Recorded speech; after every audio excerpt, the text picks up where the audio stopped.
e acho que é uma realidade. Se eu tiver que talvez escolher uma intervenção, talvez a fisioterapia, sabe. Eu acho que ela pode contribuir mais do que a placa, mais do que às vezes algum fármaco, né. E o segundo é a farmacologia. Então eu acho que ele tem que entender a doença e como tratá-la, porque se ele começa a colocar Que limites. moar é esse? Oi, gente, bom dia, boa tarde, boa noite. Estamos aqui com mais um episódio do Papo. Eu sou Marcela, host do Papo de Mular, juntamente com Monize Carvalho. E hoje a gente veio com um assunto que afeta milhares de pessoas, que é a DTM e a dor orofacial. Você já sentiu aquela dor de cabeça que não passa, aquele dos estalos na mandíbula? Se você já sentiu alguma coisa parecida, fica aqui que hoje o episódio tá muito bom e vai responder várias dúvidas. Nós estamos aqui com o doutor, professor Eduardo Januzzi, cirurgião dentista. Muito prazer te ter aqui hoje. Prazer é meu, uma honra, uma alegria estar aqui com vocês nesse momento para a gente conversar, fazer um bate-papo sobre realmente uma área importante, mas eu falo que é um campo realmente fascinante, né? Porque você pode, com ele, ajudar muitas pessoas. Gente, e o Eduardo, ele é cirurgião dentista, mestre especialista em dor e DTM, especialista em prótese dentária, periodontia e implantodontia. E tem um currículo muito vasto, né, que a gente não pode ficar falando aqui, senão vai o tempo todo do papo, do podcast, né. E começando para a gente iniciar nosso assunto, quais, são as principais causas da DTM? Olha, a DTM, ela não tem uma única causa, né? Ela é uma condição multifatorial e você pode ter aí vários fatores, inclusive associados, né? Você pode ter aí alterações do sono, você pode ter os estalos na articulação, você pode ter o bruxismo, tanto do sono quanto da vigília, questões hormonais, né? Você pode ter aí outros fatores que podem contribuir. Hoje nós temos, por exemplo, a preocupação com alguns fármacos que podem atrapalhar o sono do indivíduo, algumas classes de antidepressivos. Você pode ter traumas, né, maiores ou menores. Você pode ter aí, eventos isolados, como, por exemplo, um alimento mais consistente, que essa pessoa pode fazer uma força excessiva, sessões prolongadas no próprio dentista, né, para fazer uma extração de um dente incluso, aí fazer uma cirurgia de implante. Então, fatores que podem causar ou podem trazer aí essa condição. E eu sendo paciente, quando eu devo ligar meu alerta? Acho que eu preciso procurar o dentista. Eu tô com uma dor de cabeça, ou eu tô com dificuldade para dormir, tô roncando muito. Legal. Quando que eu procuro o dentista? Só na dor? Não, existem várias condições que podem ser aí um sinal de alerta, né? Então, por exemplo, os estalos na articulação, eles podem estar associados aí com um processo de desgaste acentuado dessa articulação, que são os processos degenerativos, a dificuldade para abrir a boca, dor ao mastigar ou desconforto ao mastigar, sono de qualidade pobre, ronco, né? A parada de respirar durante o sono, que é a apneia obstrutiva do sono, a insônia. Então, existem várias condições que trazem aí um alerta que eu deveria procurar uma avaliação inicial e uma investigação mais aprofundada do problema, né? Sim, ótimo. É, é porque senão, minha filha, eu começo aqui, ó, Pode ir. e não deixo você falar, você até Perguntem, né? é porque eu vou pensando nos pacientes que a gente vai recebendo. E aí a gente propõe uma um plano de tratamento para esse paciente, né, dependendo como a forma como ele chega. E aí é algo que a gente sempre discute na especialização, né, a dificuldade que é para esse paciente aceitar fazer uma fisioterapia. Olha só, esse ponto é um ponto relevante e muitas vezes o paciente, ele coloca algumas dificuldades. Eu sempre inicio assim: o quanto o seu problema é importante para você. Porque se ele é importante para você, você vai tirar as dificuldades e quer ficar bem.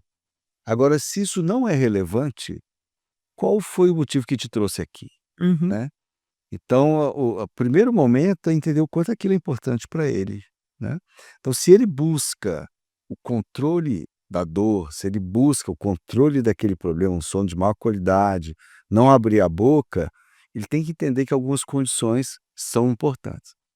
E eu digo isso mesmo, e acho que é uma realidade. Se eu tiver que talvez escolher uma intervenção, talvez a fisioterapia, sabe. Eu acho que ela pode contribuir mais do que a placa, mais do que às vezes algum fármaco, né. E o segundo é a farmacologia. Então eu acho que ele tem que entender a doença e como tratá-la. Porque se ele começa a colocar limites: "Ah, eu não gosto de remédios".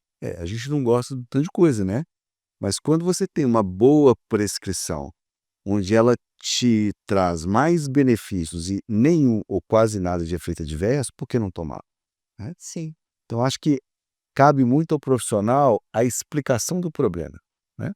E a gente tem aqueles pacientes que voltam não fazendo nada do que você orientou. Então você tem que fazer uma pergunta, né? Você acha que você deve continuar o seu tratamento até que você conscientize melhor e que você realmente tenha uma aderência, né, Uhum. uma adesão ao tratamento? Isso é importante. Então o sucesso do tratamento, ele depende de um diagnóstico preciso, da seleção do tratamento adequado, mas da cooperação, o entendimento e a adesão do paciente ao tratamento. Hum. Você falou uma coisa, desculpa, Marcela, é onde porque sabe quando o cabresto serve? E foi muito na minha vida, eu já falei isso em alguns episódios passados, que eu sou uma pessoa muito disciplinada. E com essa vida que você falou sobre dar aula, e aí a gente toma muito café e tal, eu sou uma pessoa que gosto muito de atividade física, e eu sabia que o dia que eu fosse ao nutricionista, eu ia seguir aquilo à risca. E eu tinha refluxo. E uma coisa que ela falou assim: "O quão disposto você está?" Isso veio assim na hora pra mim, eu falei: serviu pra mim.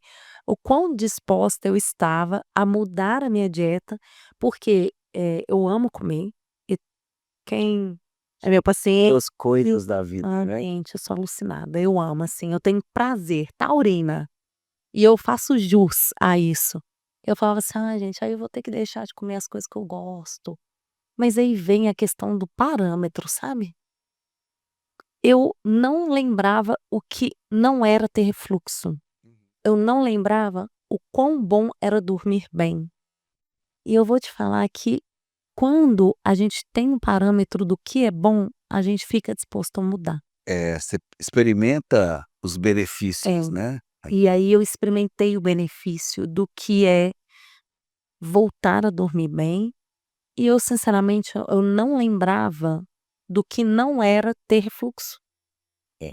E quando isso veio na minha vida, eu acho que eu vou começar a usar essa palavra, eu contar essa história para o meu paciente, sabe. Porque hoje eu sou outra pessoa. É o quanto isso é importante para você, né. E a mudança de hábito ela é difícil, né, Muito. mas quando você muda o hábito, experiencia, né, os benefícios, você não quer voltar atrás, né. Gente, eu não quero, é uma boa história. Olha, viu como que o podcast é bom, gente? Me deu esse start aqui na hora, esse start. E eu sabia que eu não estava disposta, porque minha vida era muito corrida, eu falava: "Ai, eu vou tirar", não é tirar aquilo, às vezes é aquilo que me dava prazer, pelo menos a única coisa que me dá prazer eu vou comer, sabe, vai abrir, e não é, e hoje eu vejo que o não comer, na verdade, não é, gente, eu como de tudo, mas só que eu tirei em alguns momentos, em alguns horários que eu não deveria. Se organizou, Organizei. certo. E é uma mudança pequena. É igual quando você coloca atividade física e começa a experimentar os benefícios, né, você não quer voltar atrás. Você não vai treinar, você tem consciência pesada, se cobra o dia inteiro, tem que arrumar um espaço, não é assim? E é assim demais.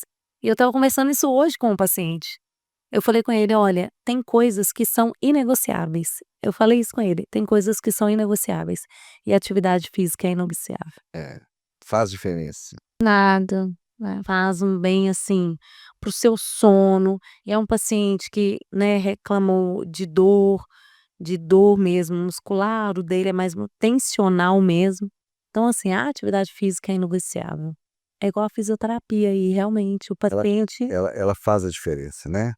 E e quando você tem um plano fisioterápico adequado, então eu trabalho muito com esse argumento com o pessoal da fisio, e foi assim: "Pessoal, ir na fisioterapia todo dia é um negócio que não dá para fazer, não cabe na rotina, né, então você tem que ter um programa, é uma vez por semana e dar um para casa, né". E aí o paciente vai ficar responsável por fazer aquele para casa.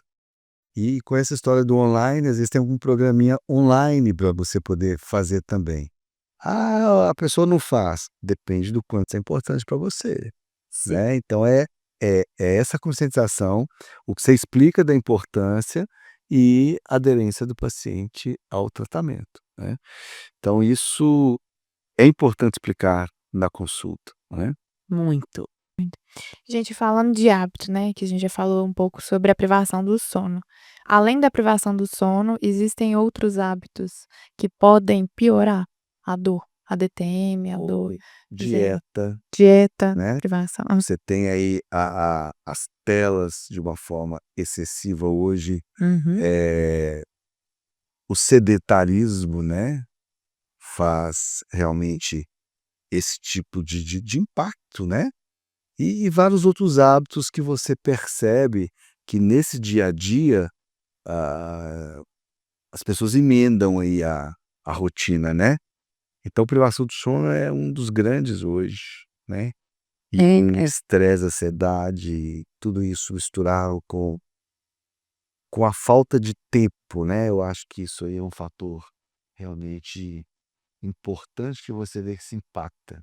Sim. E como é multifatorial, tem que ser tratado, né, eu acho que é isso que o paciente, igual a gente estava discutindo, entender que tem que ser tratado de forma ali, por equipe, né, de multidisciplinar, de forma integral, então assim, realmente vai precisar dessa adesão, né. A Marcela tem trabalhado com o mindfulness, com os grupos, o grupo, eventualmente, assim, ela tem um programa semanal que ela faz online, que entra com o pessoal, uhum. e entra com técnicas de relaxamento, de respiração. Então eu acho que essa conscientização e você encaixar na vida daquele paciente, algum tipo, né, dessas práticas que ele consiga, gostar e se adequar, isso é muito individual também. Faz diferença. Eu era eu era um pouco eh, mais descrente um pouco de algumas coisas, né, e foi até o dia que a gente estava conversando, a Marcela falou assim: "Vem cá, deixa eu te ensinar a respirar". E aí falei: "Vou sentar aqui para você me ensinar a respirar". Faz diferença. Então hoje eu brinco quando ela fala: "Marcelo, respira". E é essa questão às vezes o paciente acha que é bobagem, né. Você fala assim: "Ah, da higienização do sono". Eu gosto de brincar com ele assim: "Por que que você faz a higienização do sono com seu filho e não faz com você? Por que que você acha que para o seu Para filho ele é faz importante, sentido?" para você não, né. E a tela superestimula. Então a gente ficar assistindo hoje, a gente vê, eu tenho pacientes que são psiquiatras e a gente tem colegas, né, que a gente encaminha, o quão as pessoas estão viciadas em rolar. É, não, e outra coisa, chega a incomodar, né, você tá numa mesa, as pessoas estão aqui e tal, às vezes a pessoa tá mais interessante aí do que aqui, ou vocês estão pensando entre vocês, né. E a gente não sabe. Não, falei: "Ó, vamos recolher o celular, vamos bater um papo aqui, vamos falar". E às vezes ele tá com os mais jovens, você rouba o celular, acabou, essa pessoa some, Some. não tem assunto, não tem nada, cruza o braço e aquele silêncio, né.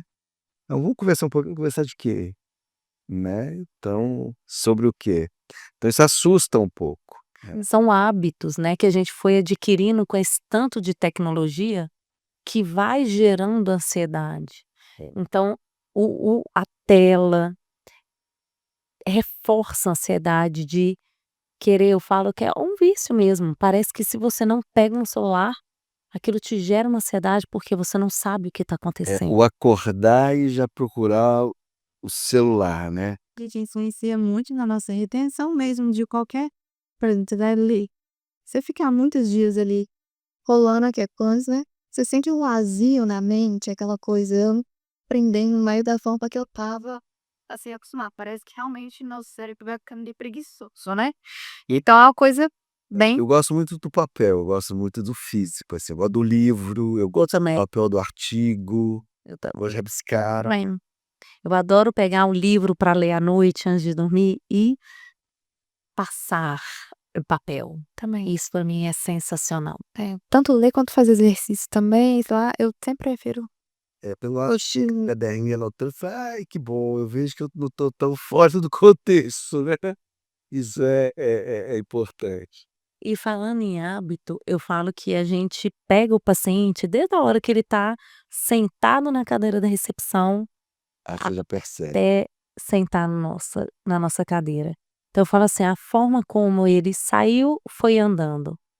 A forma como ele deixa, eu falo assim, deixou 2 celulares, Ele já vai entregando, dar as coisas ali pra você, né. ele tá ali conversando com você, a perninha não para de bater, É, a mão, a mão, fala. e ele não, ele, você vê que ele tá inquieto. É o paciente que chega já mascando chiclete. E eu falo assim: "Gente, paciente que tem dor orofacial, chicletes não A gente conversa". percebe isso mais na meninada, né, na geração mais jovem, de 16 para baixo, assim, você percebe que o celular é uma coisa. É uma ferramenta, parece que é um tá no ser. Faz parte do indivíduo. O celular faltou uma coisa, né. Pessoal, Então assim, são esses hábitos que estão sendo integrados no nosso dia a dia, que eles acabam trazendo a DTM, a dor, a tensão toda no paciente ali, que a gente tem que começar a ter uma visão maior sobre os isso, hábitos né. de vida, estilo de vida, né. Há muito tempo atrás eu li uma matéria que era assim, né, os dramas da vida moderna, né. Então acho que encaixa aí, né, essa Encaixa. rotina diferente, né, não saudável. E acho que o olhar hoje tem voltado muito um passo atrás, né. Eu Sim. acho que do outro jeito era melhor, a gente vivia melhor. Você vê os meninos, às vezes, desce um pouquinho, vai lá embaixo, joga futebol, estamos aqui no celular. Eu brinco, você nadar aí é melhor do que nadar lá, né. "Ô pai, você é chato", né, assim? E é necessário, né, é necessário a liberar a endorfina, a dopamina, a serotonina, ela é necessária. Eu falo que a gente precisa entender, e o paciente às vezes ele chega no nosso consultório e você fala assim: "Você tem apertamento? Você tem bruxismo?". "Não, não tenho". "Você dorme bem?". "Durmo". Mas às vezes aí eu falo assim com ele: "Enquanto a gente está conversando aqui, como que seus dentes estão? Eles estão encostando?". Então se você vê o temporal numa certa se faltasse: "Não, não aperto não". Tá aqui, ó. E é incrível. E gente, tem E a marquinha na língua ali, ó, a marquinha linda a ver se sai. na bochecha. As facetas acentuadas, né, os desgastes, às vezes tem meio canino, né, já foi embora. "Não, não tenho não, doutora. Você tá doida?". Hoje mesmo perguntei para o paciente: "Você ronca?". Ele: "Ó, durmo tão pesado que eu não sei se eu ronco". Falei: "Já perguntou para sua mulher?". Ela. Aí ele: "Nossa, ela dorme mais pesado que eu. É capaz dela roncar e eu perceber e ela não". Então, assim, são pequenos detalhes que o paciente, a gente vai conversando e vai trazendo isso dele, que a gente vai entendendo, né, o que é essa dor de cabeça constante.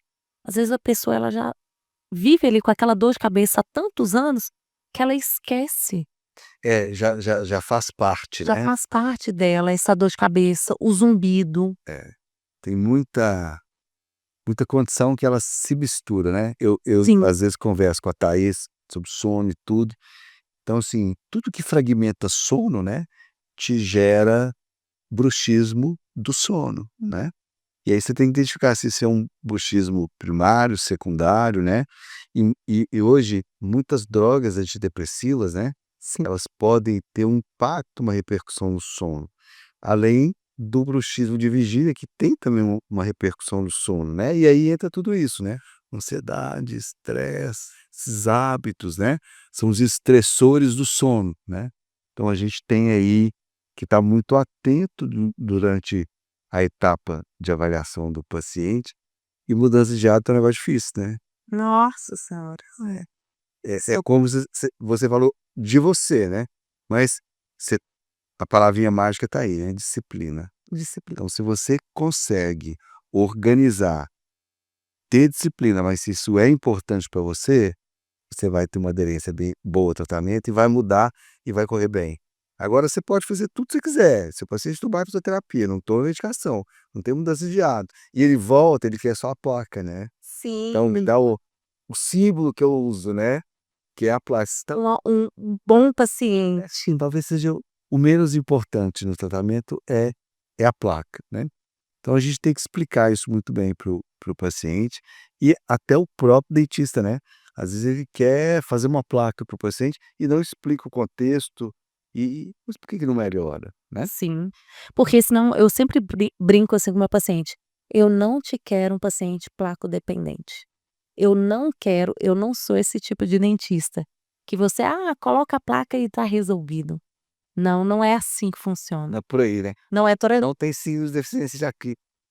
Não tenho, porque eu falo assim: "Não adianta, porque você vai tirar a placa, você vai continuar apertando. A placa não tá resolvendo o seu problema. É você quem é o maior responsável". Infelizmente, gente, você paciente, eu vou te dar essa péssima notícia. Quem é responsável pelo seu tratamento é você. O Oxford já falava assim, ele falando: "Meu paciente usa plaquinha fictícia de ar durante o dia, né, desencosta os dentes, e quando precisa, plaquinha de acrílico à noite". Então é mais ou menos isso. E Não o maior responsável somos nós. é o comportamental, é a conscientização, né, é controlar esses hábitos. Então acho que esse conjunto de atitudes, eles mudam, né, o curso da doença, eles mudam, o resultado do tratamento. Acho que isso é importante. E eu acho que para quem não tem também é prevenção, né, gente, já ficar ligado aí aos hábitos saudáveis que a gente conversou aqui também, né, tanto até a respiração é importante, postura, então E o bruxismo é o vilão, né, coitada, é igual virola, tem nada é bru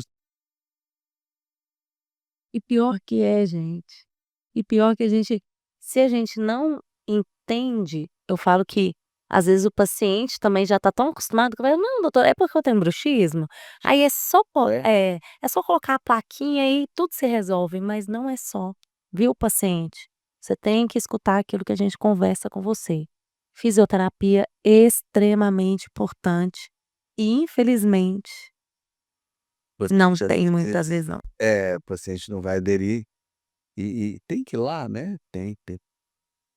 Nossa, mas você tem certeza? Eu tenho que fazer esse exame de imagem que você pediu? É tão caro, doutor, né. Ou às vezes é um exame que ele quer fazer, um tipo de exame porque ele tem o plano de saúde ali, que cobre, faz, mas a qualidade do exame, ele é decisor aí para o que você vai traçar. Então explicar isso às vezes faz, com que o paciente mude, né, a forma de ver e de valorizar o problema dele, Uhum. né. Então essa conscientização também é uma responsabilidade nossa, né. Eu tenho, por exemplo, lá em Portugal, eu tenho uma aluna que mora nos Açores, que é a Sofia, uma figura, e tem uma outra que mora na Madeira. E elas têm essa dificuldade, às vezes, de implementar lá, mas eu não tenho isso lá. Foi: "Sofia, o desafio é você ter, tem que ter um jeito de ter, porque senão você não vai conseguir fazer o que você precisa fazer, né". Comprou o tomógrafo, falei: "Agora eu vou resolver". Botei imagem do jeito que eu preciso. Então, assim, você começa a ver que há um movimento para isso, né. Então, existem vários desafios. Sim. Então, formar equipe, né, explicar bem o O paciente. tratamento ao paciente, né, explicar a importância da própria fisioterapia, a importância de investigar o sono, né. A gente às vezes tem que usar o CPAP, tem uma apneia grave, não é uma questão de querer, é uma questão de saúde, né. Eu falo: "Você quer morrer dormindo?". Não, então tem que tratar, né. E a apneia é algo que eu falo assim, às vezes não é porque a gente tem visto mais, é porque a gente tem entendido mais. Mas melhorou o diagnóstico, né, melhorou o acesso a você poder ter um diagnóstico melhor, tratar melhor, né. Pra vocês terem ideia, lá em Portugal, o CPAP é distribuído gratuitamente pelo governo. Se você tem uma indicação do médico de família ou do pneuma, você recebe em casa o CPAP, máscara, apoio fisioterápico e tudo. Então Maravilhoso. de um plano de saúde. Então quer dizer, tá aí o acesso ao tratamento, né. E mesmo assim, às vezes, ele não quer usar, que é ruim, que incomoda. Então já usou? Não, como é que você vai pra dormir? Como é que é desconfortável? Sabe como é que você vai acordar melhor no dia seguinte, né. Então, esse desafio aí, ele precisa que a gente possa organizar com isso. E muitas vezes você fala: "Olha, aluga um, experimenta". Daí se você não tiver realmente uma boa adaptação, a gente volta a conversar. E às vezes ele fala: "Tu olha, foi ótimo", né. Foi maravilhoso, É. né. A minha mulher também está usando. Porque até tá já organizou alguém, né, porque o ronco não tem dono, né, Não tem. não é de ninguém. E é o que eu falo às vezes, falo: "Olha, roncar não é privilégio seu, né, faz parte do envelhecimento, e agora você ter um bom diagnóstico, assumir isso aí, Sim. né, para que a gente possa realmente tratar bem". Tô falando aqui, tô lembrando, melhor jeito de você perceber ronco é em voo noturno. Você começa a perceber a sinfonia, né. Você olha, você até assusta, assim. Você fala: "Ai, mas do meu lado". Aí você olha, atrás também, na frente também. Tem uma prevalência grande, né. E no dia que eu tô dormindo, porque, gente, às vezes acontece, quando eu tô muito cansada, eu acordo, às vezes, aí eu faço: "Meu Deus do céu, eu não acredito, sou eu". E Terrível. tem aquele que só ronca quando tá cansado, às vezes você tá cansado todos os dias. Só quando eu tô cansada. Ou só quando eu bebo, então você bebe todos os dias. Tá cansado, tem que olhar. Mas acontece, né, então a gente tem que explicar isso.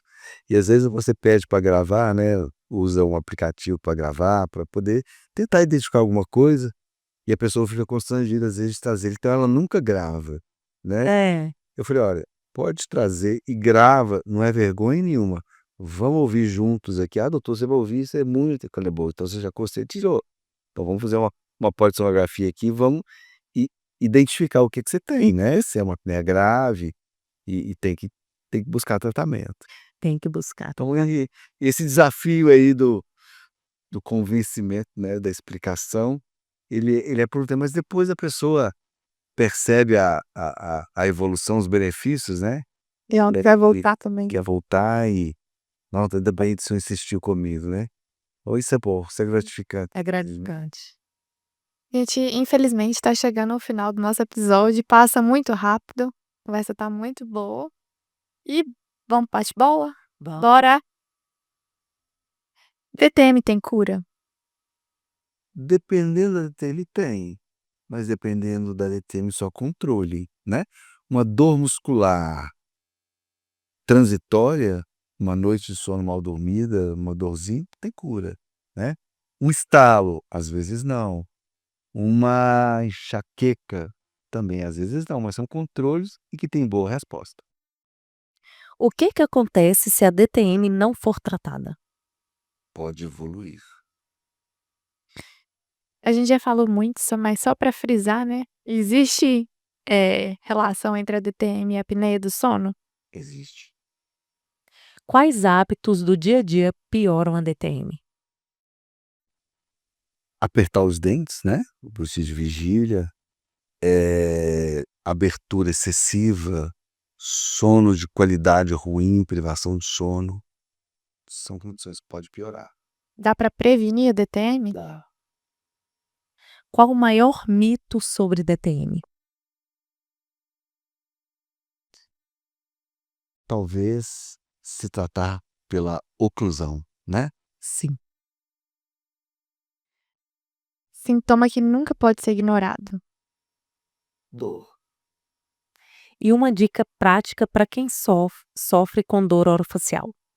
Procure um especialista. Procure um especialista. E faça fisioterapia. Exatamente. Gente, chegamos ao fim. Passou muito rápido. Gostaríamos muito de agradecer você, professor. Gente, ele tá jet lag. Ele acabou de chegar da Europa e veio gravar conosco. Então, muitíssimo obrigada por estar conosco. Sempre à disposição, adorei. Podem convidar. A gente Convidaremos. se encontra mais vezes esse bate-papo super agradável, né? E realmente, quando a conversa é boa, a gente não percebe o tempo passar, né? Gente, passou muito rápido. Muitíssimo obrigada. Estou sempre à disposição. Muito obrigada. E que você volte mais vezes, né? Para conversar. Vamos falar as nossas redes sociais para que vocês possam nos seguir. Podem fazer perguntas que nós vamos responder e também a gente vai fazer novos episódios. O meu é Monize de Carvalho. É Marcela Azevedo, com 2 S no final. E Eduardo Januzzi. E sigam o Papo de Molar. Até o próximo episódio, pessoal. Muito obrigada. Tchau, tchau.